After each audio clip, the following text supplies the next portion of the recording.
अब जा जा जा जा भुला जइहा, अब जा जा जा जा जा जा जा भुला जइहा। ए भैया तू दिल लगावे के बात करते रहो। जीवन में आज मंच से सौगंध खा के कहतनी अपना माई के कि हमारा जीवन में कोनो लड़की ना आइलो, आ जीवन में अगर हमार बियाह हो जाओ तो हम अपना माई के पसंद से शादी करें। कैसे यही उम्र में जेल बेल आ रेल से सबसे निपट गई बा। आज जीवन में कहियो भैया हमरा से प्यार कोनो लड़की ना करी लो।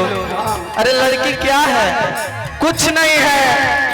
लड़की एक कागज के समान है, मन करे तो उस पे लिखो और नहीं तो फाड़ के फेंक दो, वो एक कचरा में आएगा। लेकिन प्यार वही लोग करता है जिसके अंदर दिल होता है, और वो दिल तो हमारा टूट गइल बा। अभी कहियो प्यार ना हुई। अब हम एगो सीख ले बानी। अरे मिली तो पीएम ना तो पानी कोले के जरूरत बा।